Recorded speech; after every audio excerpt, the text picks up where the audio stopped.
Hi friends, welcome to our channel. Friends, ఈరోజు రెండు తెలుగు రాష్ట్రాల్లోని ప్రధాన నగరాల్లో బంగారం మరియు వెండి ధరలు ఏ విధంగా ఉన్నాయో తెలుసుకుందాం. అంతకన్నా ముందుగా మా నుంచి మీకు ఒక రిక్వెస్ట్, మా వీడియోని ఇంకా లైక్ చేయకపోతే లైక్ చేయండి. మీరు ఇచ్చే లైక్ నాకు ఎంతో సపోర్ట్ ఎంకరేజింగ్గా ఉంటుంది. అదేవిధంగా మా ఛానల్ని సబ్స్క్రైబ్ చేసుకోండి, పక్కన వచ్చే గంట సింబల్ యాక్టివేట్ చేసుకోండి. ఫ్రెండ్స్, ఈరోజు రెండు తెలుగు రాష్ట్రాల్లోని ప్రధాన నగరాలైన హైదరాబాద్, విజయవాడ, విశాఖపట్నాల్లో బంగారం మరియు వెండి ధర చూసినట్లయితే 22 క్యారెట్ల 10 గ్రాముల బంగారంపై ₹100 పెరుగుదల నమోదు చేసి 57,800 దశలు అవుతూ ఉండగా, 22 క్యారెట్ల 8 గ్రాముల బంగారంపై ₹80 పెరుగుదల నమోదు చేసి 46,240 దశలు అవుతుంది.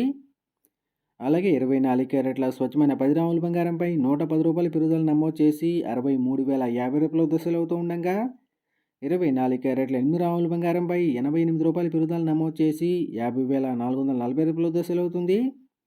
ఇక అదేవిధంగా 1 కేజీ వెండిపై ₹500 పెరుగుదల నమోదు చేసి 78,000 దశలు అవుతుంది ఫ్రెండ్స్.